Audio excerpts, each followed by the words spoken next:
கணவன் பேரில் இருக்கலாம், இல்லை அவங்க தந்தையார் பேரில் இருக்கலாம், கூட்டு குடும்ப சொத்து. அவங்க பேரில் இருக்கும்போது அவங்க வந்து எதையுமே எழுதாமல் அந்த குடும்பத்தில் உள்ளவங்க வந்து இறந்துட்டாங்க அப்படின்னு சொன்னால்,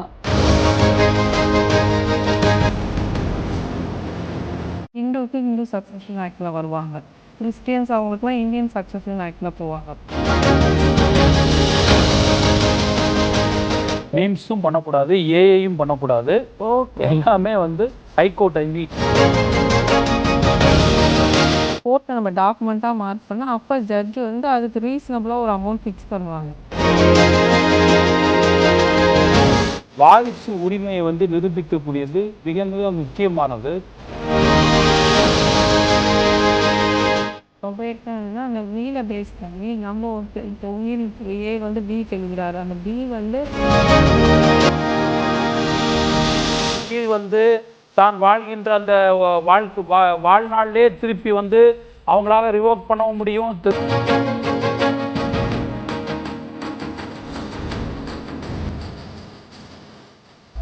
அனைவருக்கும் வணக்கம். நான் உங்களா, இது சட்டம் ஒரு வகுப்பறை. இன்றைக்கி நம்ம எடுத்துருக்கிற டாபிக் பார்த்திங்கன்னா வந்துட்டு உயில் எழுதாத சொத்துக்களை எப்படி பிரிக்கலாங்கிறதான் பார்க்க போகிறோம். அதை பற்றி உங்களுக்கு என்ன டவுட்டாக இருந்தாலும் கால் பண்ணலாம். லைன் பிஸியாக இருந்தால் 9944010692 என்ற எண்ணுக்கு வாட்ஸ்அப்பும் பண்ணலாம். அப்படி நம்ம நிகழ்ச்சிக்கு கால் பண்ணி ரீச் பண்ண முடியாத நபர்களுக்காக நம்ம கொண்டு வந்த சிறப்பான சேவை தான் வந்து ஹெலோ எஸ்ஓவி. அந்த ஹெலோ எஸ்ஓவி அதாவது அப்படின்னா என்னன்னு பார்த்தீங்கன்னா வந்துட்டு 9944010692 என்ற எண்ணுக்கு நீங்கள் வந்து ஒரு வாட்ஸ்அப் மெசேஜில் வந்துட்டு ஹெலோ எஸ்ஓவின்னு எங்களுக்கு நீங்கள் போட்டிங்கன்னா நம்ம குழுவினர் உங்களுக்கு வந்து ஒரு ஃபார்ம் அனுப்புவாங்க. அதில் உங்கள் கோரிக்கையை வச்சிங்கன்னா வந்து நம்ம குழுவினர் உங்களை காண்டாக்ட் பண்ணுவாங்க.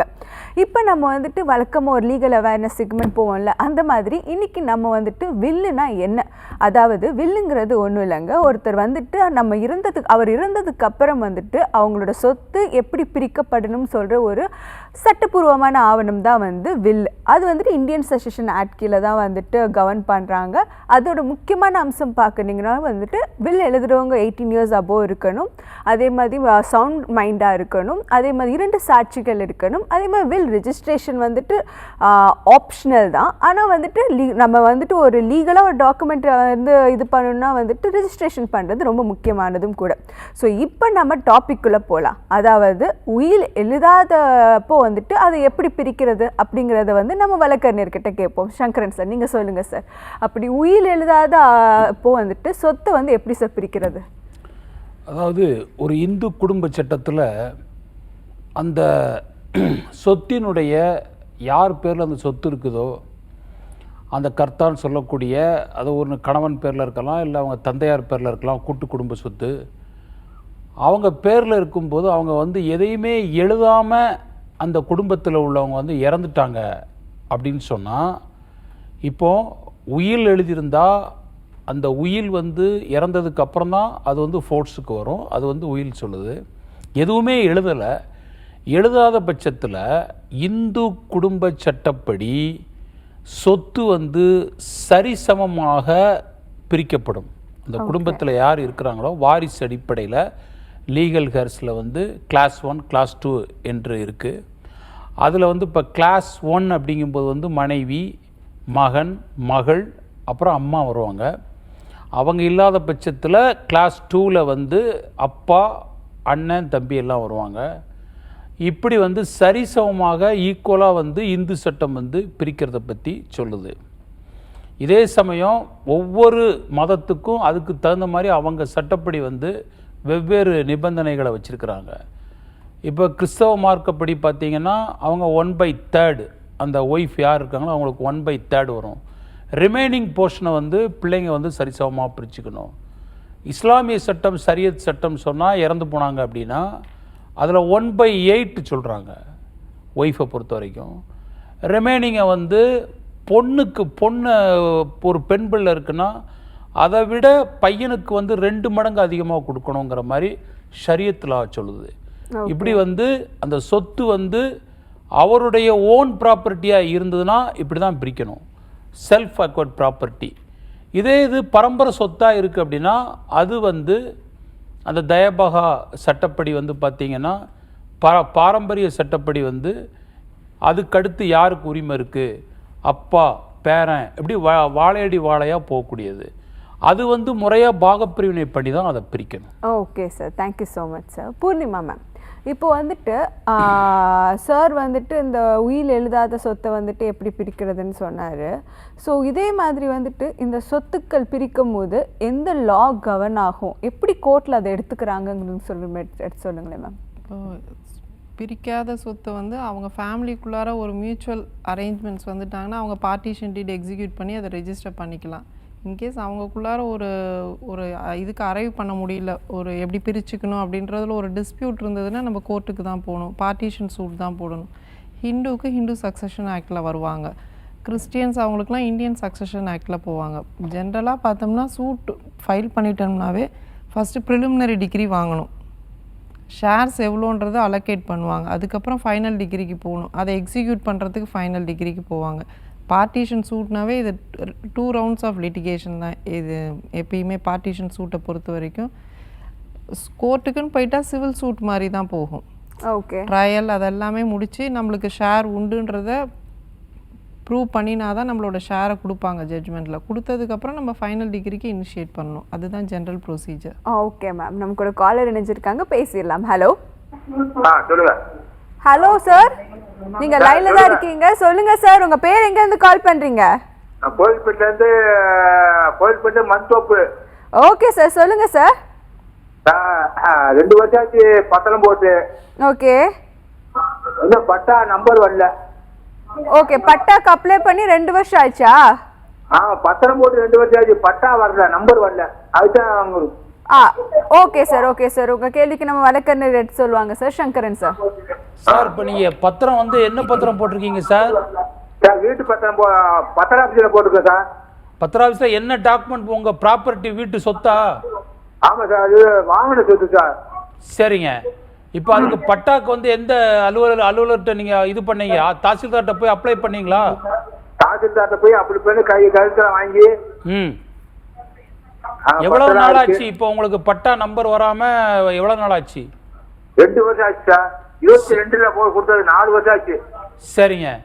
அதை ஏன் வந்து நீங்க என்ன பண்ணுங்க, திரும்ப அவங்க கிட்ட தாமதத்துக்கான காரணம்னு திரும்ப ஒரு கோரிக்கை மனு மாதிரி பழையபடி கொடுங்க. அவங்க வந்து திரும்பவும் உங்களுக்கு டிலே பண்ணாங்கன்னா நீங்க ரிட் பெட்டிஷன் வரலாம். மேண்டமஸ் ரிட் வந்து தாசில்தாரை வந்து நீங்க ரெஸ்பாண்டண்டா இணைச்சி ஒரு வக்கீலை வச்சு ஹைகோர்ட்ல ஒரு டைரக்ஷன் வாங்கலாம். இமீடியட்டாக என்னுடைய பட்டா இஷ்யூ பண்ண சொல்லி நீங்கள் ஒரு டைரக்ஷன் கேட்கலாம், உங்களுக்கு ரைட் இருக்குது. அதுக்கு முன்னாடி ஒரு ரெப்ரசன்டேஷன் நீங்கள் திரும்ப வந்து ஏன் டிலே பண்ணி இன்னும் இது பண்ணுறீங்கன்னு சொல்லி திரும்ப விரைவாக கொடுங்கன்னு ஒரு மனு கொடுங்க ரிஜிஸ்டர் போஸ்ட்டில். அதுக்கு அவங்க என்ன ரிப்ளை பண்ணுறாங்கன்னு பார்த்துட்டு அதுக்கப்புறம் நீங்கள் அதை வச்சு நீங்கள் ரிட் பெட்டிஷன் ஃபைல் பண்ணலாம். Okay sir, thank you sir. நம்ம அடுத்த காலர்கிட்ட போகலாம். ஹலோ ஹலோம்மா, சொல்லுங்கம்மா. உங்கள் பேர் எங்கேருந்து கால் பண்ணுறீங்க? என் பேரு விமலாங்க மேம். நாங்கள் திருச்சி மாவட்டம் திருப்பட்டூர்ல இருந்து பேசுறோம். ஓகேம்மா, சொல்லுங்கம்மா. இன்ஜெக்ஷன் ஆர்டர் போட்டிருக்கோம். என்ன போட்டிருக்கீங்க? ஹலோ, இடம் அளக்கிறதுக்காக இன்ஜெக்ஷன் ஆர்டர் போட்டிருக்கோம். ஓகே, அத வந்து 6 மாசம் ஆச்சுங்க மேடம் இன்ஜெக்ஷன் ஆர்டர் போட்டு. நாங்க வைக்கல, கேட்டாக்க இல்ல ஸ்ட்ரைக் நடக்குது, இல்லைன்னா கோர்ட் லீவு விடுறாங்க, அதனால ஒண்ணும் பண்ண முடியல அப்படின்னு சொல்றாங்க. ஓகே, அது எவ்வளவு நாளைக்கு மேடம் அளக்க வருவாங்க? அவங்களுக்கு கேஸ் நம்பர்லாம் தெரியுமாமா? யாருக்கு மேம்? உங்க கேஸோட நம்பர் தெரியுமா? நம்பர் தெரியும் மேம். ஓகேம்மா, நம்ம வழக்கறிஞர் வந்து என்ன பண்ணலாம்னு சொல்லி சொல்லுவாங்கம்மா. பூர்ணிமா மேம். சரிங்கம்மா. உங்கள் கேஸ் நம்பர் தெரிஞ்சால் கோர்ட் சர்வீஸ் அந்த ஆப்பில் போய் நீங்கள் கேஸ் ஸ்டேட்டஸ் பார்த்து உங்கள் கோர்ட் ஸ்ட்ரைக்கெல்லாம் முடிஞ்சிருச்சு. முன்னே இருந்தது, இப்போ எல்லாம் ஸ்ட்ரைக்லாம் முடிஞ்சு எல்லோரும் கோர்ட்டுக்கு போக ஆரம்பிச்சிட்டாங்க. கீழ் கோர்ட்டில் இன்ஜெக்ஷன் ஆர்டர் நீங்கள் அட்வொகேட் கமிஷனர் அப்பாயிண்ட் பண்ணுறதுக்கு கேஸ் போட்டு பெட்டிஷன் போட்டிருப்பீங்கன்னு நான் நினைக்கிறேன். ஏன்னா இன்ஜெக்ஷன் போடுறது எதுக்காக கேஸ் போட்டிருக்கீங்க? என்ன பரிகாரம் கேட்டு போட்டிருக்கீங்க? இந்த மாதிரி பாதை வந்து எங்களுக்கு பாதை இருக்கு, அடுத்தவங்க வந்து எங்க கொழுந்தான இடத்த வாங்கிக்கிட்டாங்க. அவங்க வாங்கினவங்க வந்து அந்த பாதை எனக்கு மட்டும்தான் சொந்தம்னு சொல்லி எங்க கிட்ட பிரச்சனை பண்றாங்க மேடம். அதுக்காக கேஸ் போட்டீங்களா? அதுக்காக போட்டிருக்கோம். அந்த பாதை யூஸ் பண்றது தொந்தரவு பண்ணக்கூடாதுன்னு இன்ஜெக்ஷன் கேட்டிருக்கீங்க. ஆமா பாதை வந்து எங்களுக்கே இல்லைன்னு சொல்றாங்க மேடம். ஓகே ஓகே சரிங்கம்மா. இப்போ ஸ்ட்ரைக்லாம் முடிஞ்சிருச்சு, அதனால் நீங்கள் போட்ட பெட்டிஷனில் ஐஏ போட்டதில் கவுண்டர் போட்டாங்கன்னா கட்டாயமாக ஆர்குமெண்ட்ஸ் போட்டு உங்களுக்கு ஆர்டர்ஸ் கொடுப்பாங்க. அதை நீங்கள் கோர்ட் சர்வீஸ் ஆப்பில் போய் போட்டு பார்த்துக்கோங்க ஸ்டேட்டஸ் என்னன்றதை. சரிங்களா? Okay ma'am, thank you ma'am. நம்ம அடுத்த காலர்கிட்ட பேசிடலாம். Hello hello hello hello hello sir, சொல்லுங்க சார், உங்க பேர் எங்கேருந்து கால் பண்றீங்க? அங்கே ராணிப்பேட்டை மாவட்டத்துலேருந்து கால் பண்ணுறோம் மேடம். ஓகே சார், சொல்லுங்க சார். எங்களது வந்து எங்கள் தாத்தா வந்து 1982 நிலம் வாங்கினார் மேடம். பக்கத்துல இருக்கு. ஓகே. அது வந்து பக்கத்தில் இருக்கணும் எங்க இடம் அப்படின்னு சொல்லிட்டு அவங்க கேஸ் போட்டாங்க. ஓகே. அது கேஸ் போட்டது வந்து எங்களுதுன்னு சொல்லிட்டு ப்ரூஃப் ஆயிடுச்சு. அதுக்கப்புறம் என்ன பண்ணாங்க, திருப்பி அவங்க மேல்முறையீடு பண்ணி திருப்பி 87 கேஸ் போட்டாங்க.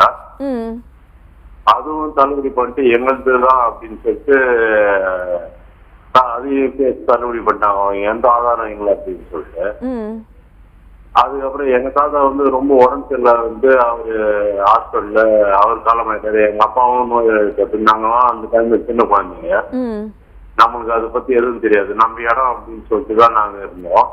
ஓகே.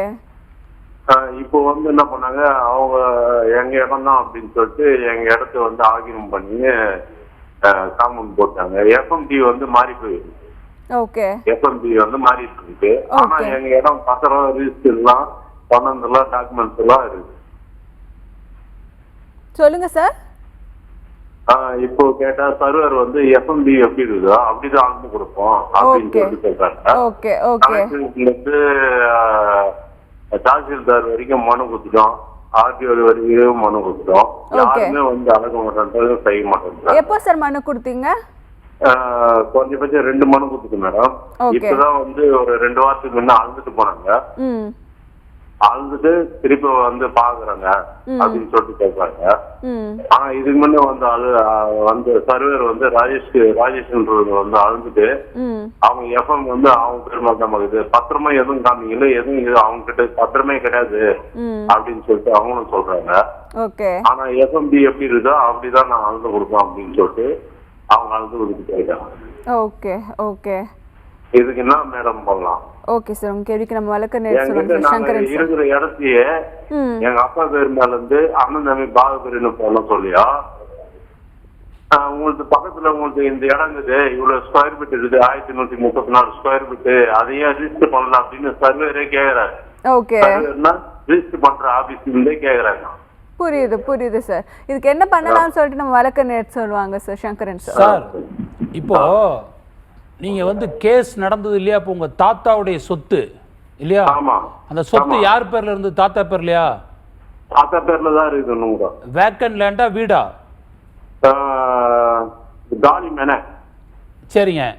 இப்போ அதுல வந்து கேஸ் உங்க பக்கம் தீர்ப்பாயிருச்சு அப்படிதானே? தீர்ப்பாயிருக்கு. சரிங்க. அதுக்கப்புறம் அவங்க அப்பீல் போனாங்களா? இல்ல கிடையாது, அப்பீல் போகல. உங்க பக்கம் தீர்ப்பாயி அந்த தீர்ப்பு உங்க கையில இருக்கு. அவங்க அந்த இடத்தை ஆக்குபை பண்ணி வச்சு உங்ககிட்ட டிஸ்டர்ப் பண்ணுவாங்களா? டிஸ்டர்ப் எஃப்எம்பி தப்பா இருக்கிறதுனால அவங்க என் இடம் தான் அப்படின்னு சொல்லிட்டு அது பண்ணிட்டு இருக்காங்க. அதாவது நீங்க கேஸ்ல பவுண்டரிஸ் எல்லாம் கரெக்டா வந்து அதெல்லாம் உங்க லாயர் வந்து பண்ணி இது பண்ணிருக்காருல்ல? இல்ல பண்ணல சார். அதோட எங்க தாத்தா வந்து கேன்சர் வந்து ஹாஸ்பிட்டல்ல ராமச்சந்திரா ஹாஸ்பிட்டல் சேர்த்துட்டு அதோட அங்கேயே இது பண்ணிட்டேன். எங்க அப்பாவுக்கும் வந்து சின்ன வயசுல இருந்தே உடம்பு சரியில்லை, அவருக்கு. ஓஹோ சரி, ஒன்றும் பிரச்சனை இல்லை. சூழ்நிலை தான் சார் நாங்களே வாழ்ந்தோம் தெரிஞ்சோம். நீங்க அந்த ஜட்ஜ்மெண்ட்டை எடுத்துட்டு நீங்க தாலுகா ஆஃபீஸில் போயிட்டு தாசில்தார் விஏஓலாம் பார்த்து அந்த உங்களுடைய பவுண்டரிஸ் வந்து எங்க இருக்கு, உங்க சர்வே நம்பர், உங்களுடைய பவுண்டரிஸில் கரெக்டாக நீங்கள் வந்து எதெல்லாம் இது சொல்லியிருக்கீங்களோ உங்கள் பத்திரத்துப்படி கரெக்டாக வந்து அளக்க சொல்லுங்கள். அதில் வந்து எஃப்எம்பி ஃபீல்டு மேப்புங்கிறது வந்து இப்போ உங்கள் இடத்துல என்ன இருக்கோ அதை தான் அவங்க காமிக்கும், அதில் காமிக்கும். சரியா? அதில் ஏதாவது குளறுபடி இருக்குது அப்படின்னு சொன்னால் நீங்கள் அவங்ககிட்ட ஒரு ரெப்ரசன்டேஷன் தாலுகா ஆஃபீஸில் கொடுங்க. எங்கள் இடம் வந்து இதுலேருந்து இது வரைக்கும் இருக்குது, கோர்ட்லேயும் ஜட்ஜ்மெண்ட் ஆகிருக்கு, அதனால் நீங்கள் அளந்து கொடுக்கணும்னு சொல்லுங்கள். அதை மீறினா நீங்கள் ஒரு சூட் ஒன்று ஃபைல் பண்ணலாம். இல்லை அவங்க மேலே ஒரு டைரக்ஷன் ஒன்று கேட்கலாம், இதை வந்து அளந்து கொடுங்க அப்படின்னு சொல்லி. உங்களுக்கு எந்த பாதிப்பும் இல்லாமல், ஏன்னா உங்களுக்கு ஏற்கனவே ஃபேவராக ஜட்ஜ்மெண்ட் இருக்குது, நீங்கள் கவலைப்பட வேண்டிய தேவையில்லை. இதில் யாரும் வந்து உள்ளே புகுந்து எதுவுமே வந்து பண்ண முடியாது. Okay sir, thank you sir. நம்ம அடுத்த காலர்கிட்ட பேசலாம். ஹலோ ஹலோ வெயிட் பண்ண சொன்னாரு. ஹலோம்மா, உங்கள் பேர் எங்கேருந்து கால் பண்ணுறீங்க? நாங்க மதுராந்தகம். ஓகேம்மா. தானூர் கிராமம். ஓகேம்மா, சொல்லுங்கம்மா. ஆமா, இது ஒரு 2 வருஷமா எங்க வீட்டுக்காரன் 63 வயசு ஆகுது, எனக்கு ஒரு 54 வயசு ஆகுதுங்க. ஓகேம்மா. இது 5 தலைமுறை சொன்னாங்க. இது நாங்க ஒரு 3 ரூம் போட்டு அட்ஜஸ்ட்மெண்ட் மெட்ராஸ்ல இருந்து வந்தா போனா தங்கறதுக்கு. ஓகே. பின்னாடினா வேலி கட்டாம் போதாரா இருந்தது, அப்படியே இதுவா இருந்தது. பின்னாதான் ஒரு 2 பக்கம் தெரு வருது. இது என்ன பண்ணிட்டான், பக்கத்து வீட்டுக்காரன் வாங்கினவன் என்ன பண்ணிட்டான், எங்க 3 அடி சந்திச்சுட்டு எங்களுக்கு கூட்டோட பண்ண விடாத, எங்களை ஒரே ஆரம்பிச்சு போட்டுங்க. இன்னைக்கு இப்படியே இருக்கிறாங்க. இப்ப நாங்க 10 பேர் பங்காளிங்க. எங்க தாய் பத்திரம் தேடி கண்டுபிடிச்சு நாங்க எங்களுக்கு இருக்கிறது ஊருக்கு பேசினா எங்களை உள்ளவே விடாத, தலைய கம்பி வேலை போட்டுட்டு கேட்டு போட்டுட்டு கலெக்டர் மாதிரி போறாங்க. பொய் ரிப்போர்ட் ஏறிக்கிட்டு பணம் கொடுத்துட்டு பொய் ரிப்போர்ட் கொடுத்துட்டு அவனுக்காக பொய் ரிப்போர்ட் கொடுக்குறாங்க. ஓகே. ஆமா, வெக்கில கூட வச்சிருந்தேன் நானு. வெக்கில் கூட பணம் கட்டிட்டு இது பண்ணிட்டாங்க. நான் கோர்ட்டுக்கு நான் போல. எங்க பூர்வீகத்தை கம்மி பண்ணிட்டாங்க. 21 அடியை 19 அடியை அவங்களுக்கு சாதகமா அவங்க கல்லே எடுத்துட்டாங்க. இந்த ஆளுநர் மூலம் கரெக்ட் பண்ணிட்டாங்க. என்ன வேலி கட்டாம் போதாரா இருந்து கூட அவங்க கரெக்ட் பண்ணிட்டாங்க. தப்பா இருந்து இப்ப கலைஞர் ஆட்சியில போட்டாங்கன்னு சொல்லிட்டு இப்ப திருப்பி பண்ணிட்டாங்க. அதை என்ன பண்ணாங்க, திருப்பி 5 ஹைட் ஆகிறது 5 கிலோவா ஆக்கிட்டாங்க. கையெழுத்து போட்ட மாதிரி போட்டு. Okay okay. ஆமா, இது என்ன இருக்குது, ஜாலியா தான் இருக்குது. எங்களுக்கு செவுறு கட்டினாலும் நாங்க இடிக்கிறதுக்கு கேஸ் போடலாம். புரியுதுங்களா? புரியுது புரியுது. ஜாலியா இருக்கிறது. இந்த மாதிரி அலாட்மெண்ட் பண்ணி அவதூறாக பேசிக்கிட்டு எங்க போனாலும் ஒன்னும் பண்ண முடியாது. எல்லாருமே எங்க பாக்கெட்ல இருக்கிறாங்க. போலீஸ் இருக்கிறாங்க, எல்லாருமே எங்க பாக்கெட்ல இருக்கிறாங்க. என்ன அர்த்தம், அப்ப லஞ்சம் தானே நடக்குது. புரியுது புரியுதுமா. இந்த மாதிரி சொல்லிக்கிட்டு இருக்கிறாங்க. ரொம்ப சிரமம். இப்ப எங்க தாத்தாக்கு அவர் பேர்லதான் பட்டா இருக்கு. பிரிச்சாதான் அண்ணன் தம்பிங்க. இவருக்கே வயசாகுது. அப்ப எப்ப என் பொண்ணு வந்து எப்படி இருப்பா? எங்க பட்டானாலும் அந்த பக்கம் இருக்குது. எல்லாத்தையும் சேர்த்தாதானே பட்டா பிரிக்க முடியும். ஓகே ஓகேமா. இந்த இதுக்கு என்ன பண்ணலாங்கிறத நம்ம வழக்கறிஞர் நேரேட் சொல்லுவாங்கம்மா. பூர்ணிமா மேம், அந்த உங்கள் இடத்த அவங்க ஆக்கிரமிச்சிருக்காங்கன்றீங்களா பக்கத்து நிலத்துக்காரங்க, அது ரெக்கவரி ஆஃப் பர்சன் சூட்டு தான் நீங்கள் ஃபைல் பண்ணணும். போலீஸ் ஸ்டேஷன் போயெல்லாம் உங்களுக்கு எந்த ஒரு ரிலீஃபும் கிடைக்காது. சூட்டு தான் ஃபைல் பண்ணணும். நீங்கள் சூட் ஃபைல் பண்ணி உங்கள் டாக்குமெண்ட் படி எனக்கு இவ்வளோ இடம் இருக்குது, 3 அடியை வந்து பக்கத்து வீட்டில் இருக்கவங்க பக்கத்து இடத்துக்காரங்க ஆக்கிரமிச்சிருக்காங்க, அதை எனக்கு கொடுக்கணும் அப்படின்னு ரெக்கவரி ஆஃப் பர்சன் சூட்டு தான் நீங்கள் ஃபைல் பண்ணணும் சிவில் கோர்ட்டுக்கு போய். சங்கரன் சார், இப்போ வந்துட்டு இது வந்து நம்ம வந்து ஒரு அவேர்னஸ் செக்மெண்ட் மாதிரி வச்சுக்கலாமே. ஏன்னா வந்துட்டு இப்போ நிறைய இந்த ஏஐ டீப் ஏஐ அப்படி சொல்லிட்டு நிறையா வந்துட்டு க்ரியேட் பண்ணுறாங்க. நிறைய பேருக்கு வந்துட்டு நம்ம ஒரு இன்ஸ்டாகிராமோ இல்லை ஃபேஸ்புக்லேயோ வந்துட்டு பேசுகிறவங்க வந்து அது ஏஐயா இல்லாட்டி உண்மையான மனுஷங்களா தெரியாத அளவுக்கு வந்துட்டு அவ்வளோ அழகாக வந்து பண்ணுறாங்க. ஒரு வகையில் அது டேலண்ட்டுன்னு சொல்லலாம். பட் ஒரு வகையில் வந்து அது வந்துட்டு சில பேருக்கு வந்துட்டு இதாகவும் பாதிப்பும் ஏற்படுத்துது. ஸோ இதுக்கு வந்துட்டு சட்டப்பூர்வமாக என்ன மாதிரி வழிமுறைகள் இருக்குது சார்?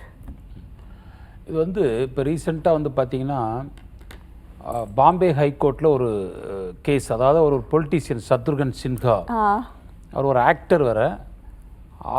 அவர் வந்து இப்போ என்ன பண்ணார்னா அதே மாதிரி அவர் ஒரு கமர்ஷியல் பர்பஸாக இதை மாதிரி பண்ணுறாங்க. அந்த மார்பிங் பண்ணுறது, ஏஐயில் வந்து அவருடைய பெர்மிஷன் இல்லாமலே வந்து அவருடைய ஃபேஸை வந்து இது பண்ணுறது, அடுத்தால வந்து வலைதளங்கள் ஊடகங்கள் எல்லாத்துலேயுமே அவருடைய பெர்மிஷன் இல்லாமல் அது வந்து பேட்டன் ரைட்டு காப்பி ரைட்டில் வந்து பார்த்திங்கன்னா பர்சனாலிட்டி ரைட்ஸ் அப்படின்னு இருக்குது. நம்மளுடைய தனிப்பட்ட ஒரு பிரபலங்கள் இருக்காங்கன்னா அவங்களுடைய தனிப்பட்ட உரிமை, அவங்களுடைய முகத்தையோ அவங்களுடைய வசனத்தையோ அவங்க பயன்படுத்தக்கூடிய எதையுமே வந்து பெர்மிஷன் இல்லாமல் வந்து கமர்ஷியல் பர்பஸாக யாராவது இது மாதிரி வந்து பண்ணாங்க அப்படின்னா அதை உடனடியாக வந்து இன்ஜங்ஷன் கோர்ட்டில் ஃபைல் பண்ணி தடை உத்தரவு வாங்கலாம்.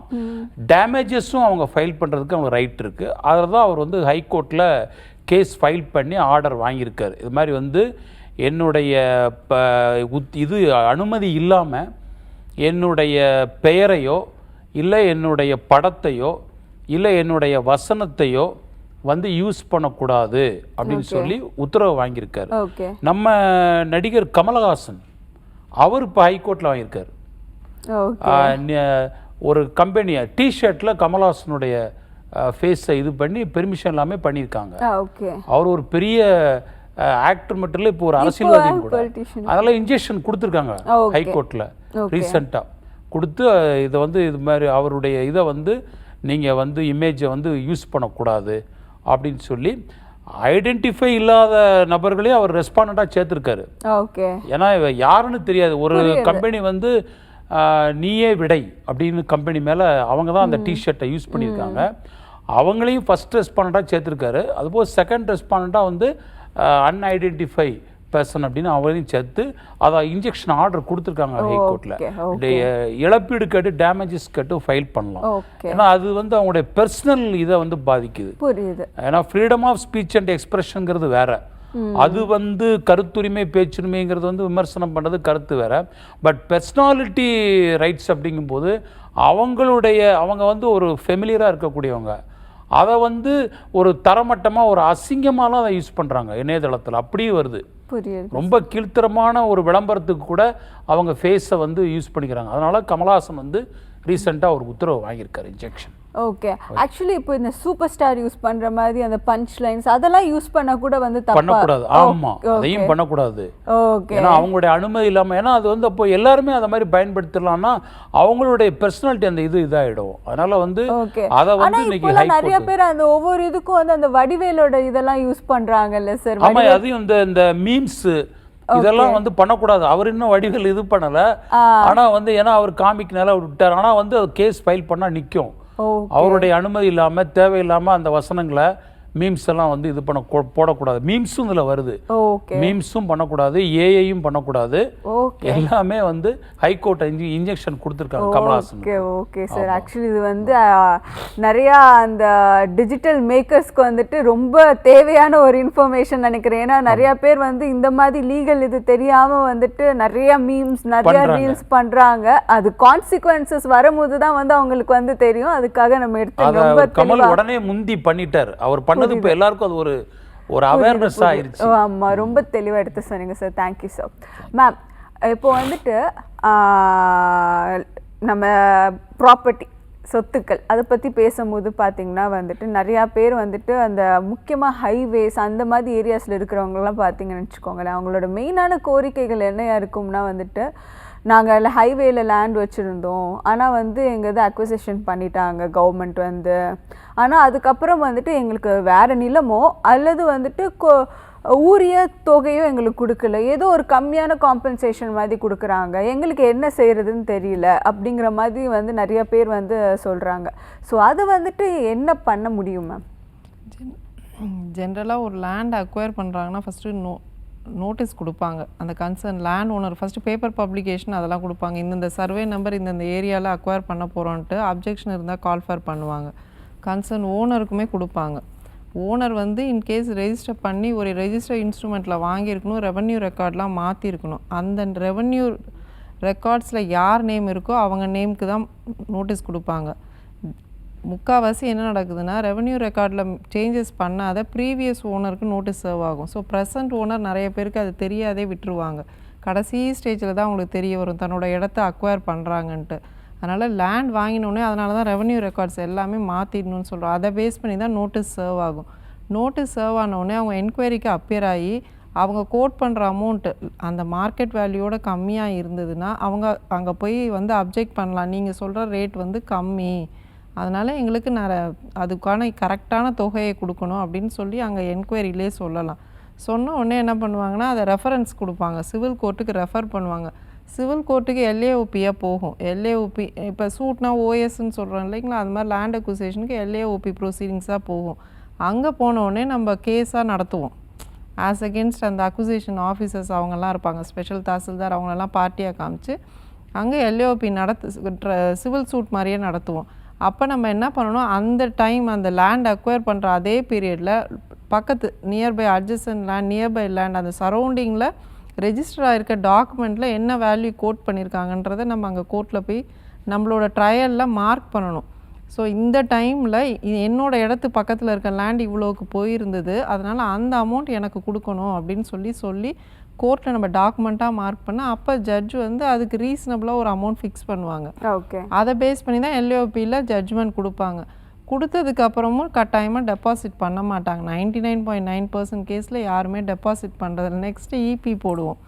இபி போட்டு டெபாசிட் பண்ணுவாங்க. பண்ணலன்னா நம்ம அட்டாச்மெண்ட் கேட்போம். அந்த கவர்மெண்ட் ஆஃபீஸில் பஸ் அட்டாச் பண்ணாங்க, இப்போ கம்ப்யூட்டர் அட்டாச் பண்ணாங்க, ஒன்று அட்டாச்மெண்ட் கேட்குறோம் இல்லைங்களா, அந்த மாதிரி டைம் அதுதான் அது. ஓகே. பணம் வராத பட்சத்தில் நம்ம இதுதான் போகணும். இதுதான் ப்ரொசீஜர். எல்ஏஓபியில் இதுதான் ப்ரொசீஜர். இப்போ அதே வந்து இது சென்ட்ரல் ஆக்டில் வந்து நமக்கு ஆர்பிட்ரேஷன் ப்ரொசீடிங்ஸாக இப்போ போகுது. இது வந்து ஸ்டேட் ஆக்டில் வந்து இந்த மாதிரி வரும். சென்ட்ரல் ஆக்டில் வந்து நமக்கு ஆர்பிட்ரேஷன் கலெக்டர்கிட்ட நோட்டீஸ் போகும்போது அங்கே போய் சொல்லணும், அவர் அவார்டாக பாஸ் பண்ணுவார். அது கம்மியாக இருந்தால் அதை சேலஞ்ச் பண்ணி நம்ம ஹைகோர்ட்டில் ரிட்டாக போட்டு அந்த ப்ரொசீஜர் அந்த மாதிரி. நம்ம கூட காலர் இணைஞ்சிருக்காங்க, பேசிடலாம். ஹலோ. ஹலோ. ஹலோ சார், உங்கள் பேர் எங்கேருந்து கால் பண்ணுறீங்க?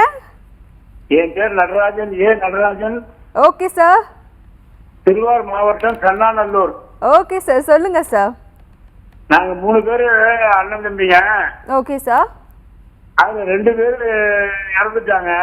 ஓகே. பாகப்பிரவணம் பண்ணி இருந்துச்சு. ஓகே. 3 பேரு கையெழுத்து போட்டாச்சு. ஓகே. என் இடத்துலதான் எனக்காக ஒதுக்கின இடத்துலதான் நான் குடியிருந்துட்டு இருக்கேன். ஓகே. பாக்கி உள்ள காலி மனைகட்டுல நான் வீடு கட்டலாமா? ஓகே சார், உங்க கேள்விக்கு நம்ம வழக்கறிஞர் ரிஜிஸ்டர் பண்ணாத பாகபத்திரம். ஓகே, புரியுது சார், புரியுது சார். என்ன பண்ணலாங்கிறத நம்ம வழக்கறிஞர் சொல்லுவாங்க சார். பூர்ணிமா மேம். சார், அவங்க உங்களோட 2 கூட பிறந்த சகோதரர்கள் இறந்தாலும் அவங்க வாரிசு இருக்காங்க இல்லையா? ஆமா. அவங்களுக்கு அவங்க பாகம் போகும் இல்லையா? அதனால அவங்க இடத்துல நீங்க போய் எப்படி உங்களால வீடு கட்ட முடியாது. ஏன்னா அது ரெஜிஸ்டர் பண்ணலனால அந்த பார்ட்டிஷன் டீடை நீங்கள் ஒத்துக்கிட்டு நீங்கள் உங்களோட இடத்துல நீங்கள் கட்டி இருக்கிறீங்க. அவங்களோட 2 பேரோட பாகம் அவங்களோட வாரிசுங்களுக்கு தான் போகும், அது உங்களுக்கு வராது. வாரிசு இல்லாத பட்சத்தில் உங்களுக்குலாம் ரைட் கேட்கலாம். அவங்களுக்கு அவங்களுக்குலாம் தனித்தனியா ஒதுக்கியாச்சு. சரி மேடம், அவங்களுக்குலாம் தனித்தனியா பாகப்பிரவணம் பண்ணி ஒதுக்கியாச்சு. அப்புறம் வேற எந்த இடத்துல கட்டலாமான்னு கேட்குறீங்க? எங்கிட்ட இருக்கிற இடத்துலயே நான் வீடு கட்டலாமான்னு கேட்குறேன். உங்க பாகத்துக்கு வந்த இடத்துல தானே? ஆமா. அதுல பண்ணலாம். நீங்க அந்த டாக்குமெண்ட் எந்த வருஷம் எழுதுனது? அது ஒரு 10 வருஷம் இருக்கும். பட்டாலாம் மாத்திட்டீங்களா அதை பேஸ் பண்ணி? ஆர்டிஓட்ட கொடுத்து எனக்கும் அதுல பாகம் இருக்குன்னு உத்தரவு போட்டிருக்காங்க இல்லையா? இப்போ ரெவன்யூ ரெக்கார்ட்லாம் மாத்திட்டீங்கன்னா நீங்க பாட்டு உங்களுக்கு உரிய பாகத்துல எழுதலாம், இது கட்டலாம், வீடு கட்டலாம். கட்டலாம், கட்டாயமா கட்டலாம் உங்களோட பாகத்துல.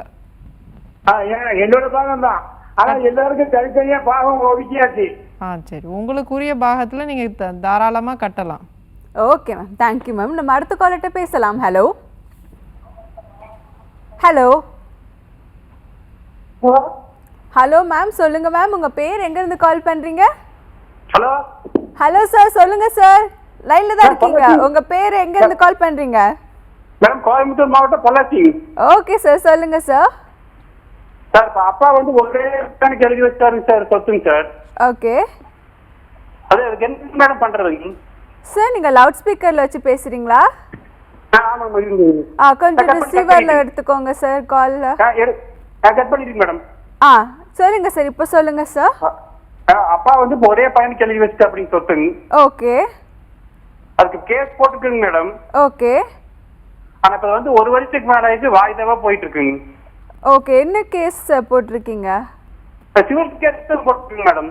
பாகப்பிரிவினை போட்டிருக்கீங்களா? பாகப்பிரிவினை போட்டிருக்கீங்க madam. Okay okay okay sir, உங்க கேள்விக்கு நம்ம வழக்கறிஞர் எடுத்து சொல்லுவாங்க சார். சங்கரன் சார். சார், இப்போ அந்த சொத்து வந்து யார் பேர்ல சார் இருக்கு? இப்போ வந்து அப்பா பேர்ல, இப்ப தாத்தா சொத்துங்க சார். இப்போ வந்து அப்பா பேருக்கு அண்ணா பேருக்கு மாறி போயிடுச்சுங்க. தாத்தாவுடைய சொத்து அப்படிதானே? தாத்தாவோட சொத்து. தாத்தாவோட சொத்து தாத்தாவுடைய ஓன் சொத்தா, அவருடைய சுய சம்பாத்தியமா? சுய சம்பாத்திங்க சார். அவரே வாங்கினதுங்க. அவரே வாங்கினது அப்படிதானே? அவரே வாங்கினதுங்க சார். அவர் வந்து ஏதாவது வில்லோ செட்டில்மெண்ட் அப்பாவுக்கு எழுதி வச்சாரா? இல்ல, அப்பாவுக்கு எழுதலிங்க சார். அப்பாவுக்கு எழுதலிங்க. எதுக்குமே எழுதி வைக்கல. எதுக்குமே அவர் இறந்தவர் அப்படியே அப்பாவுக்கு மாறிடுச்சுங்க சார். அப்படியே அப்பாவுக்கு மாறிடுச்சு. அப்பா கூட பிறந்தவங்க இருக்காங்களா? அப்பா கூட பிறந்தவங்க இல்லைங்க சார். அவங்க எல்லாம் பொண்ணுங்க, அவங்கள கல்யாணம் வச்சு கொடுத்துட்டாங்க. சரி, ரைட்டு. இப்போ அப்பாவுக்கு மாறினதை, அவர் பேர் மாறினதை இப்போ அப்பா யாருக்கு எழுதி வச்சிருக்காரு? இப்ப அப்பா வந்து சார் நாங்க 3 பேர் சார். சரிங்க. இப்ப அப்பா வந்து அண்ணாவுக்கு செட்டில்மெண்ட் மாதிரி பண்ணிட்டாருங்க. அண்ணனுக்கு? ஆமா, 6 ஏக்கராங்க சார் செட்டில்மெண்ட் பண்ணிட்டாருங்க. செட்டில்மெண்ட் பண்ணிட்டாரா? அதை சேலஞ்ச் பண்ணிருக்கீங்க? அதுக்கு அடுத்த கேஸ் போட்டுக்குங்க சார். அந்த செட்டில்மெண்ட் எழுதுனதுல இருந்து 3 வருஷத்துக்குள்ள கேஸ் போட்டீங்களா? தெரியலங்க சார், 2 வருஷம் முடிஞ்சிருச்சு. கேஸ் போட்டு 1 வருஷம் ஆயிட்டு வாய்தாவே போயிட்டு இருக்குங்க. சரி, ரைட். அது கேஸ் வாய்தா போயிட்டு இருக்கு. அது வந்து நீதிமன்றத்தில் ஏதாவது அது வாய்தாங்கிறது வந்து அது கோர்ட்டில் வந்து முடிவு பண்ண அது வந்துடும். உங்களுக்கு வழக்கு வந்து இது வரைக்கும் ட்ரையல் வந்துருச்சா? எது மாதிரி வெறும் 7 வாய்தா 8 வாய்தா போயிடுச்சுங்க சார். வாய்தா போயிருச்சு. வக்கீல் வச்சிருக்கீங்கல்ல? வக்கீல் உடும்பேட்டக்காரர் வக்கீல் வச்சிருக்குங்க சார். சரிங்க. அது வந்து நீதிமன்றத்தில் வந்து வாய்தாங்கிறது இப்போ ஒன்றும் தவிர்க்க முடியாது. அது இப்போ ஏதாவது ஒரு காரணங்களில் போகும். நீங்கள் கூடுமான வர சீக்கிரமாக வழக்கை நடத்த சொல்லி கொஞ்சம் வக்கீல்கிட்ட சொல்லுங்க. ஆனால் அந்த வழக்கில் செட்டில்மெண்ட்டை சேலஞ்ச் பண்ணியிருக்கீங்க. வழியான பரம்பரை சொத்துன்னா, உங்கள் தாத்தா வழி சொத்துனா அவர் எதுவுமே சொல்லாமல், அவர் எதுவுமே உயில் எழுதாமல், அவர் எதுவுமே செட்டில்மெண்ட் பண்ணாமல் அவர் இருந்திருந்தா அதை வந்து நீங்கள் வந்து அதில் பாகம் இருக்குன்னு சொல்லி நீங்கள் கேஸில் வந்து நீங்கள் வந்து அதை எஸ்டாப்ளிஷ் பண்ண முடியும். ஆனால் உங்கள் அப்பா பேருக்குன்னு சொல்லி அவர் எதுவும் எழுதி வச்சுருந்தாருன்னா அது வந்து உங்கள் அப்பா யாருக்கு எழுதி வைக்காரோ அவருக்கு தான் செல்லும். அதை நீங்கள் கோர்ட்டில் எஸ்டாப்ளிஷ் பண்ணுங்கள். ஓகே சங்கரன் சார், இப்போ இந்த இந்தியன் சக்சஷன் ஆக்ட் பற்றி நான் வந்து பிகினிங்கில் சொல்லியிருந்தேன். ஸோ அந்த சட்டம் எதுக்காக கொண்டு வரப்பட்டது, அதை பற்றி கொஞ்சம் எக்ஸ்பிளைன் பண்ணிடுங்களேன் சார். வாரிசுரிமை சட்டம் என்பது பொதுவாக வந்து ஒரு குடும்பத்தில் வந்து அந்த கர்த்தாவாக இருக்கக்கூடியவங்க அந்த சொத்தை அடுத்தடுத்து யாரிடம் போய் அந்த சொத்து வந்து உரிமை வந்து மாறப்படுகிறதுங்கிறத இது பண்ணுறதுக்காக இந்த சட்டம் வந்து வாரிசுரிமை சட்டம், லீகல் ஹேர்ஸ் யார் அப்படிங்கிறத தெரிஞ்சுக்கிடணும். அது தெரிஞ்சால்தான் சொத்தை வந்து பிரச்சனை இல்லாமல் பிரிக்க முடியும். அவங்களுக்குள்ள பின்னாடி குழப்பங்கள் வராது. அதே மாதிரி வந்து வாரிசு உரிமையை வந்து நிரூபிக்கக்கூடியது மிக மிக முக்கியமானது. அது எல்லா கட்டங்களிலும் வந்து சிறப்பிடம் பெறுகிறது. அந்த அடிப்படையில் இந்த சட்டம் வந்து உருவாக்கப்பட்டது.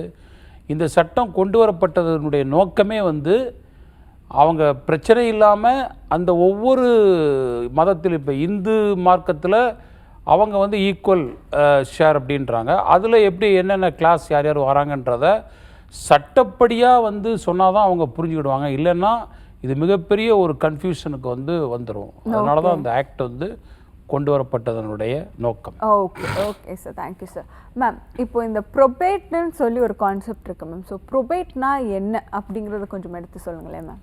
ப்ரொபேட்னா இப்போ ஒருத்தர் உயில் எழுதுறாருன்னு வச்சுக்கோங்க. அவரோட ஆயுளுக்கு அப்புறம் என்னோடய சொத்து இவங்களுக்கு தான் போகணும் ஒரு உயில் எழுதுவாங்க. உயில் வந்து ரெஜிஸ்ட்ரேஷன் மேண்டேட்ரி கிடையாது, ஆப்ஷனல் தான். மெட்ரோபாலிட்டன் சிட்டி அதில் மட்டும் ப்ரொபேட் ப்ரொசீடிங்ஸ் மஸ்ட்டுன்னு இருந்தது இவ்வளோ நாள். இப்போ அமெண்ட்மெண்ட் கொண்டு வந்து அது தேவையில்லைன்னு கொண்டு வந்துட்டாங்க. ப்ரொபேட்னா என்னென்னா அந்த உயிலை பேஸ் பண்ணி நம்ம ஒருத்தர் இப்போ உயில் ஏ வந்து பிக்கு எழுதுறாரு, அந்த பி வந்து அந்த ப்ராப்பர்ட்டியை டெவலப் பண்ணணும் இல்லை யாருக்காவது விற்கணும் அப்படின்ற நினைக்க பட்சத்தில் அவர் வந்து ப்ரொபேட் ஹைகோர்ட்டில் போய், ஒன்லி ஹைகோர்ட், சார்ட்டர்ட் ஹைகோர்ட்டில் மட்டும்தான், மெட்ரோபாலிட்டன் சிட்டியில் மட்டும்தான் அந்த ப்ரொபேட் ப்ரொசீடிங்ஸ் இருக்குது. அதில் போய் அவர் அப்ளை பண்ணி இந்த வில் பேஸ் பண்ணி ப்ரொபேட் ஆர்டர் கொடுங்கன்னு கேட்கணும்.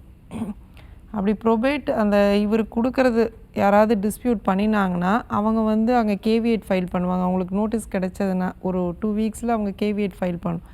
கேவியேட் ஃபைல் பண்ணதுலேருந்து அது ஓபின்னு ஒரிஜினல் பெட்டிஷன் போடுவோம். அது அப்படியே டிஓஎஸ்ஸாக கன்வெர்ட் ஆகும், சூட்டாக கன்வெர்ட் ஆகும்.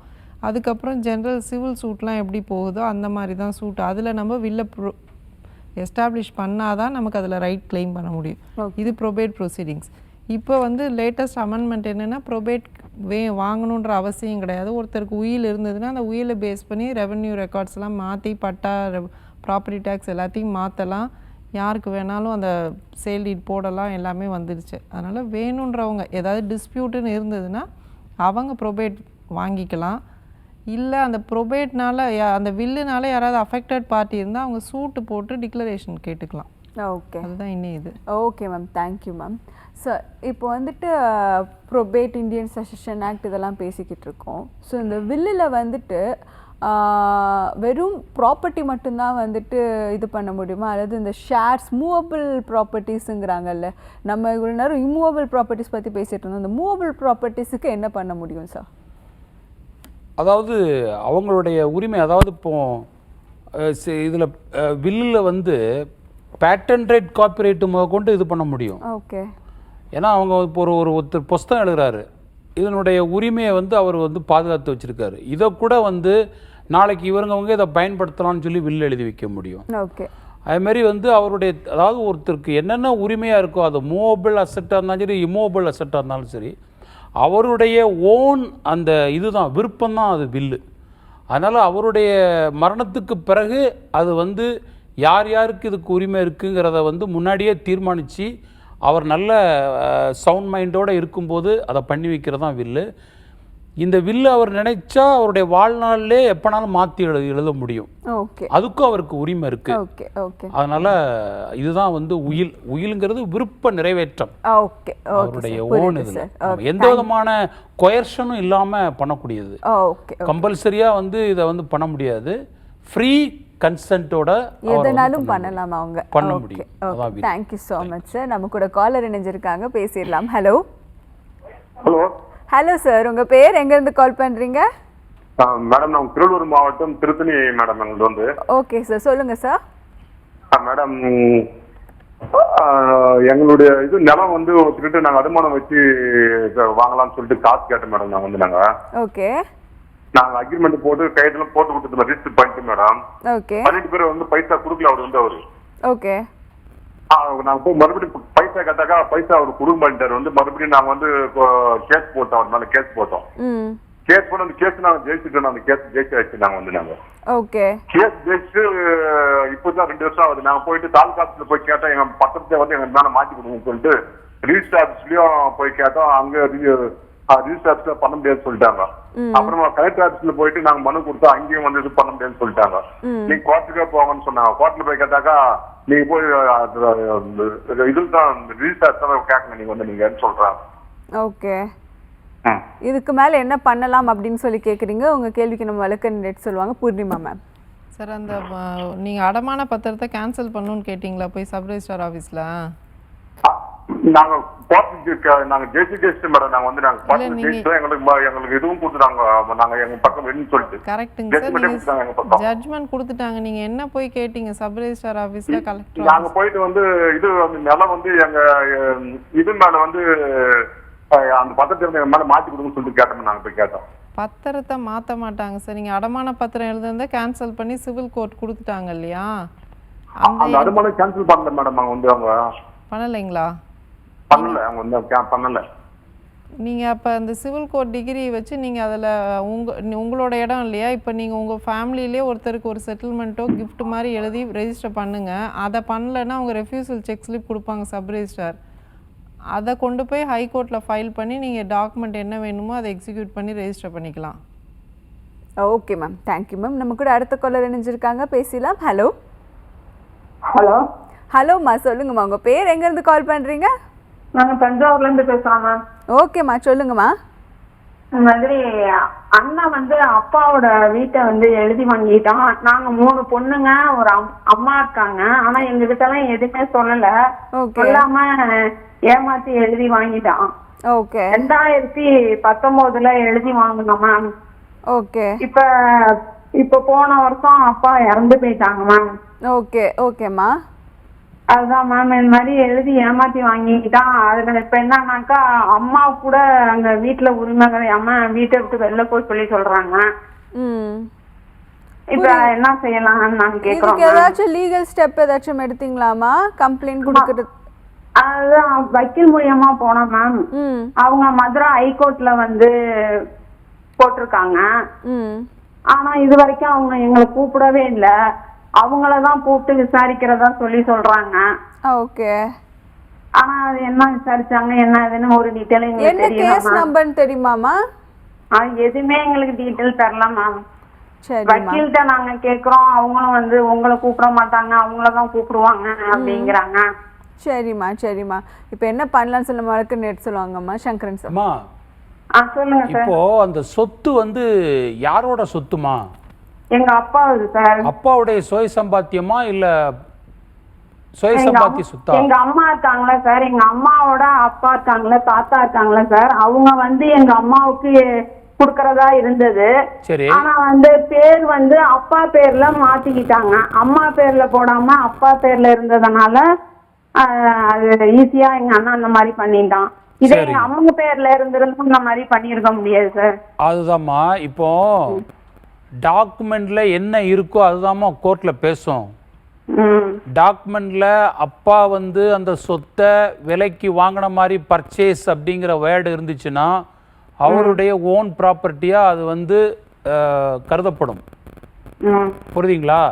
இப்போ நீங்க சொல்ற சம்பவம் அம்மாவுடைய அப்பா சொத்துன்னு சொல்றீங்களா, அதுக்கு ஒரு டாக்குமெண்ட் இருக்கும்ல. அப்பா உங்க தாத்தா, அதாவது அம்மா வழி உள்ள தாத்தாவுடைய பேர்ல அந்த முதல்ல அந்த ப்ராப்பர்ட்டி இருந்திருக்கும்ல. அதான் சார் நான் தெரியல சார். அல்ல அந்த அப்படி இருந்துச்சுன்னா அதைத்தானே இப்போ உங்க அப்பா பேருக்கு எழுதி கொடுத்ததா சொல்றீங்க. அது எழுதி கொடுக்கல சார், அம்மா பேர்ல எழுதலாம்னு இருந்தாங்களா. சரியா? அம்மா பேர்ல எழுத வேணும் இருந்தாங்க. சரி சொல்லி உங்க அப்பா பேர்ல எழுதிட்டாரு, மருமகன் பேர்ல எழுதணும்னு எழுதிட்டாரு. சரியா? அப்ப எல்லாம் ஒற்றுமையா இருந்திருப்பீங்க. அதனால மாமனார் என்ன பண்ணாரு, மருமகன் தானே வீட்டை நிர்வகிக்காருன்னு எழுதியிருப்பாரு. அப்ப மாமனார் பேர்ல அந்த சொத்து இருக்கான்னு பாருங்க. ஏன்னா நீங்க சொல்றதை வச்சு நான் சொல்றேன். மாமனார் பேர்ல அந்த டாக்குமெண்ட் இருந்ததுன்னா அதை நீங்க எஸ்டாப்ளிஷ் பண்ணலாம் கோர்ட்ல. மாமனார் சொத்து எப்படி இவருக்கு வந்தது? புரியுதுங்களா? அதை நீங்க நிரூபிக்கிறது உங்க வக்கீலுடைய கடமை. இது ஒரு ஆஸ்பெக்ட். மற்றபடி கோர்ட் எப்படி பிரஸ்யூம் பண்ணுவாங்கன்னா, ஆஸ் பர் டாக்குமெண்ட்ல வந்து யார் வந்து பர்ச்சேஸ் பண்ண, உங்க மாமனார்கிட்ட வந்து உங்க அப்பாவே வந்து விலைக்கு வாங்கின மாதிரி எழுதிருக்கலாம்ல. அந்த டாக்குமெண்ட் எதுவுமே எங்கள்கிட்ட இல்ல சார், எந்த டீடைலுமே இல்ல. கோர்ட்ல டாக்குமெண்ட் தான் பேசும், கோர்ட்ல டாக்குமெண்ட் தான் பேசும். சரியா? அதனால உங்க அண்ணனுக்கு எழுதி கொடுத்தது செல்லுமா செல்லாதாங்கிறத கோர்ட் தான் டிசைட் பண்ணணும். அதை நீங்க என்ன பண்ணணும்னா, இவர் எழுதி கொடுத்தது செல்லாதுன்னு நீங்க சேலஞ்ச் பண்ணணும். எது? உங்க அம்மா வழி தாத்தா இருக்காங்கல்ல, அவங்க வந்து உங்க அப்பா பேர்ல போட்டிருந்தது, அவர் வந்து வாங்கினது செல்லாது. ஏன்னா இந்த சொத்து வந்து எங்க அம்மா வழியில உள்ள தாத்தாவுடைய சொத்து, அவர் வந்து இப்படி எழுதியிருக்காருன்னு நீங்கள் என்ன பண்ணணும், இதெல்லாம் கோர்ட்டில் கிராஸ் எக்ஸாம் இதெல்லாம் டாக்குமெண்ட் மார்க் பண்ணி எஸ்டாப்ளிஷ் பண்ணலாம். பட் என்னென்னா கோர்ட் இப்படி ப்ரெஸ்யூம் பண்ணுவாங்க, எத்தனை வருஷம் ஆயிருக்கு சொத்தை அனுப்பிச்சிருக்கீங்க அதெல்லாம் பார்த்து அந்த டாக்குமெண்ட்டில் என்ன இருக்கோ, யார்கிட்டருந்து யார் பர்ச்சேஸ் பண்ணாங்களோ அதான் செல்ஃப் எவர்கட் ப்ராப்பர்ட்டியாக ட்ரீட்டட் ஆகும். ஸோ வந்து அது பிரகாரம் வந்து அவர் யாருக்கு வேணாலும் எழுதி வைக்கலாம். ரோட்டில் போகிறவர் கூட செல்ஃப் எவர்கட் ப்ராப்பர்ட்டி எழுதி வைக்க முடியும். அதான் ரூல். ஸோ நீங்கள் எந்த அளவுக்கு எஸ்டாப்ளிஷ் பண்ணுறீங்களோ உங்களுக்கு அது ஃபேவராக இருக்கும். Okay sir, thank you sir. நம்ம அடுத்த காலர்கிட்ட பேசிடலாம். ஹலோ ஹலோ சார், நம்ம வீரன். ஹலோ சார், சொல்லுங்க சார். நான் மூடூர் கிராமத்து திருவண்ணாமலை மாவட்டம் வந்தவாசி வட்டம் மூடூர் கிராமத்துலேருந்து கால் பண்ணுறேன் madam. Okay sir, okay sir, சொல்லுங்க சார். ஒன்றும் இல்லை மேடம், நான் பார்த்தீங்கன்னா நிலம் 2021 வாங்கினேன். ஓகே. 2021 வாங்கினது பார்த்தீங்கன்னா நான் வாங்கின இடத்துல நிலம் இருக்கு. ஆனால் எங்கள் சித்தப்பக்காரர் பார்த்தீங்கன்னா என்னை பயிர் செய்ய விட மாட்டாரு. ஓகே. என்ன பண்ணலாம்? எதனால சார் பயிர் செய்ய விட மாட்டேங்கிறாரு? அவரு கிணறு தோண்டணும்னு சொல்றாரு. இது பாத்தீங்கன்னா கிணறு பாத்தீங்கன்னா எங்க தாத்தாவும் எங்க அப்பாவும் தான் சேர்ந்து தோண்டினாங்க. அப்புறமேட்டு தோண்டி முடிச்சுட்டு இவரு கஜம் தோண்டிக்கிறாரு. ஆனா நான் பயிர் செய்யறது என்ன விட மாட்டாரு madam. Okay sir, okay sir. என்ன பண்ணலாம்னு சொன்னாரு. அது நீ அவர் தோன்ற சொல்றாரு, அதை காசு கொடுத்தாதான் அவனை பயிர் செய்ய விடுன்னு சொல்லிட்டு சொல்றாரு. ஓகே, புரியுது சார். என்ன பண்ணலாம்னு சொல்லிட்டு நம்ம வழக்கறிஞர் எடுத்து சொல்லுவாங்க சார். பூர்ணிமா மேம். சார், இந்த இடத்த நீங்கள் 2021 வாங்கினீங்களா? கிணறு பிரச்சனையா இல்லை நிலத்திலேயே உள்ள விட மாட்டேங்கிறாருங்களா? கிணறு பிரச்சனை மேம், நிலத்திலேயே உள்ள பயிர் செய்ய விட மாட்டாரு மேம். வாங்கி 6வது வருஷமே வந்துச்சு மேடம். இது வரைக்கும் பயிர் செய்ய விடல மேடம். உங்களுக்கு வித்தவர் கொடுக்கும்போது லேண்ட் அப்போ அவர் உங்கள் வித்தவர்கிட்ட தானே இருந்தது, இவர்கிட்ட எப்படி போச்சு? இல்ல மேம், இது பாத்தீங்கன்னா கூட்டுப்பட்டா. இது பாத்தீங்கன்னா இது எங்க அப்பாவுடைய பேர பசங்க, அவங்க வித்தாங்க எனக்கு. அவங்க வாரிசுங்கெல்லாம் சேர்த்து எனக்கு எல்லாமே, மற்றவங்களுக்கு எல்லாம் பட்டாவே கிடையாது, எனக்கு மட்டும்தான் பட்டா எழுதி முறைப்படி ரிஜிஸ்டர் பண்ணி கொடுத்தாங்க மேடம். சரிங்க சார். இப்போ நீங்கள் அந்த இடத்த எடுக்கணும்னு நீங்கள் சிவில் கோர்ட்டுக்கு போய் தாங்க சார் பண்ணணும். உங்களுக்கு டாக்குமெண்ட் இருக்குது நீங்கள் பர்ச்சேஸ் பண்ணதுக்கு.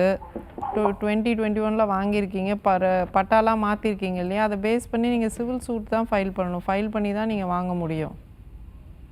இல்லைங்களா மேம், நான் எல்லாத்துக்கும் ஒத்து போறேன்ற மேம். அது வேற எல்லாத்துக்கும் நான் ஒத்து போறேன். அதாவது கிணறுக்கு இப்போ 4 பேர் என்ன பிரச்சனை ஆனாலும் சார் டிவி வால்யூம் கம்மி பண்ணிட்டு இங்க நீங்க வழக்கறிஞர் கேக்குற கேள்விக்கு பதில் சொன்னாதான் உங்க ப்ராப்ளம்க்கான சொல்யூஷன் வந்துட்டு கரெக்டா கிடைக்கும். Okay okay ma'am. சார் நீங்க சொல்ற டேர்ம்ஸ்க்குலாம் அவரும் ஒத்து வரணும் இல்லைங்களா? ஒத்து வந்தாதான் நீங்க அவுட் ஆஃப் கோர்ட் செட்டில்மெண்ட் பண்ண முடியும். அப்படி ஒத்து வராத பட்சத்துல நீங்க சிவில் கேஸ் தான் போடணும். நீங்க நாள் தள்ள அப்புறம் லிமிடேஷன் அதெல்லாம் வந்துடும். அதனால நீங்க எவ்வளவு சீக்கிரம் அது ஆக்சுவலி பாத்தீங்கன்னா மேம், இல்ல மேம், ஒரே ஒன்னு சொல்லிடுறேன் மேம். 1986ல பாத்தீங்கன்னா எங்க அப்பா ஆயாவோட சொத்தை வாங்கினாங்க கேஸ் போட்டு. அந்த சொத்துல தான் இவங்க தண்ணி இறக்கணும், அந்த அந்த கிணறுல தான் இவங்களுக்கு தண்ணி வரணும். இவங்க பாத்தீங்கன்னா இவர் இங்க வந்து தோண்டிட்டு என்னையே பயிர் செய்ய விட மாட்டாரு. அப்பதுல இருந்து இவங்க சரி எல்லாமே சொந்தம் பந்தனால ஒன்னா சேர்ந்து இது பண்ணாங்க. இப்போ நான் வாங்கினால என் பேர்ல காண்டாயிட்டு என்ன பயிர் செய்ய விட மாட்டாங்க மேடம். கரெக்டுங்க சார். நீங்க அது ரொம்ப நாளடைவில் விட்டுட்டீங்கன்னா உங்களுக்கு அட்வர்ஸ் போர்ஷன் அது எல்லாமே வந்துருங்க சார். அதனால நீங்க லேட் பண்ணாத சிவில் கேஸ் போடுங்க. ஏன்னா உங்களுக்கு எல்லாமே டாக்குமெண்ட்ல இருக்கு இல்லையா, உங்களுக்கு தான் உரிமை உண்டுன்னு. அதை பேஸ் பண்ணி சூட்டை ஃபைல் பண்ணுங்க. டிலே பண்ண உங்களுக்கு அப்புறம் சிவில் கோர்ட்லேயும் லிமிடேஷனில் உங்கள் கேஸ் அஃபெக்ட் ஆகிடும். Okay ma'am, thank you ma'am. நம்ம அடுத்த காலர்கிட்ட பேசிடலாம். ஹலோ ஹலோ ஏற்கனவே கால் வெயிட்டிங்ல இருக்க சொன்னீங்க. ஹலோ சார், வெயிட்டிங்ல இருக்க சொன்னீங்க மேடம். இல்ல நீங்க இப்ப பேசலாம் சார். உங்க பேர் எங்க இருந்து கால் பண்றீங்க? ஐயா பெரம்பலூர்ல இருந்து கால் பண்றோம்மா. ஓகே சார், உங்க பேர் சார்? செல்வ கணேஷ்ங்க.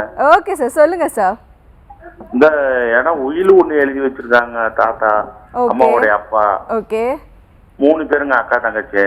ஓகே. 3 பேர் அக்கா தங்கச்சி இருக்கும்போது அவங்க சிலூர்ல இருந்து வந்தவங்க எல்லாருமே. ஓகே. 3 பேருமே எல்லாமே அம்மா தாத்தா பாட்டி எல்லாம் சிலூர்ல இருந்து வந்தவங்க. ஓகே. 81 அவர் முடியாம 10 படுக்கையில இருக்காரு. ஓகே. 2வது மகளும் 2 மகளுக்கும் கல்யாணம் பண்ணி கொடுத்தாரு. 3வது மகளுக்கும் கல்யாணம் பண்ணி கொடுத்தாரு. ஓகே. வாழை பிடிக்க வந்ததுனால இந்த சொத்தை இந்த படுத்து கிடக்குற எனக்கு கண்ணும் தெரியல மண்ணும் தெரியல 10 படுக்கையில இருக்கிறேன், எனக்கு 3வது மகளுக்கு ஆண்டு அனுபவிச்சுக்கணும்னு எழுதி கொடுத்துருக்காருங்க மேடம். ஓகே. ஓகே. 80 ரிஜிஸ்டர் ஆயிருக்கு மேடம். ஓகே சார், புரியுது சார். நான் இப்போ என்ன பண்ணலாம் சொல்லி நம்ம வழக்கறிஞர் எடுத்துறோம் சார். சார் கொஞ்சம் ஷார்ட்டா எடுத்து சொல்லுங்க சார். இப்போ உயில் வந்து யார் எழுதி வச்சா? தாத்தாவா? தாத்தாங்க அம்மாவோட அப்பா. அம்மாவோட அப்பா யாருக்கெல்லாம் எழுதி வச்சாரு? என்னங்க? யார் பேருக்குலாம் எழுதி வச்சாங்க? உயில்ல யார் பேர்லாம் இருக்கு? 3வது எங்க அம்மாவோட தங்கச்சி பேர்லிங்க. சரி, இப்போ உங்களுக்கு அதுல என்ன பிரச்சனை? உயில்ல வந்து மாத்தி எழுதிட்டாங்களா? திரும்ப பங்கு வேணும்னு சொல்லி கேட்டிருக்காங்க. எங்க சிலோன்ல இருந்து வந்தவங்களுக்கு அந்த உயிலை பத்தி பட்டத்தை பத்தி எதுவும் தெரியாதுங்க, படிப்பறிவு இல்லாதவங்க. சரிங்க. அந்த கடைசியில உள்ளம்மா கொஞ்சம் படிக்க தெரிஞ்சவங்கம்மா. ஏற்கனவே எழுதுன உயில் ரிஜிஸ்டர்டா? ரிஜிஸ்டர் ஆயிருக்குங்க. சரிங்க. இப்ப திரும்ப உயிலை மாத்தி என்ன சொல்றேன்னா, நான் படுத்த படுக்கையில இருக்கேன், அவரு உடல்நிலை ரொம்ப முடியாம இருக்கறனால எனக்கு கண்ணும் தெரியல மண்ணும் தெரியல, படுத்த படுக்கையில இருக்கேன், எனக்கு ரத்த கொதிப்பு, அதனால 2 மகளுக்கு கல்யாணம் பண்ணி கொடுத்தேன், 3வது மகளுக்கும் கல்யாணம் பண்ணி கொடுத்தேன், அது வாழை பிடிக்க வந்ததுனால அந்த சொத்தை எழுதி வைக்கிறேன்னு சொல்றாருங்க. எழுதி வைக்கிறேன்னு சொன்ன எழுதி வச்சுட்டாரா? எழுதி வச்சிருக்காருங்க. படுத்த படுக்கையில அவருடைய ஓன் ப்ராப்பர்ட்டியா? ஆமாங்க, சிலோன்ல இருந்து வாங்கிட்டு வந்தது அவருடைய விருப்பம் தான் சார். அதாவது உயில் வந்து தான் வாழ்கின்ற அந்த வாழ்நாளிலே திருப்பி வந்து அவங்களால ரிவோக் பண்ணவும் முடியும், திரும்ப வந்து அதை புதுசாக எழுதி வைக்கவும் முடியும். அதில் நம்ம வந்து தலையிட முடியாது. Okay sir, thank you sir. நீங்கள் கால் பண்ண ஒவ்வொரு நேயர்களுக்கும் ரொம்ப தெளிவாக எடுத்து சொன்னீங்க sir. Thank you Sankaran sir and thank you Purnima ma'am. நம்ம மீண்டும் நாளைக்கு சந்திப்போம். until then this is Nila signing off. இது சட்டம் ஒரு வகுப்பறை.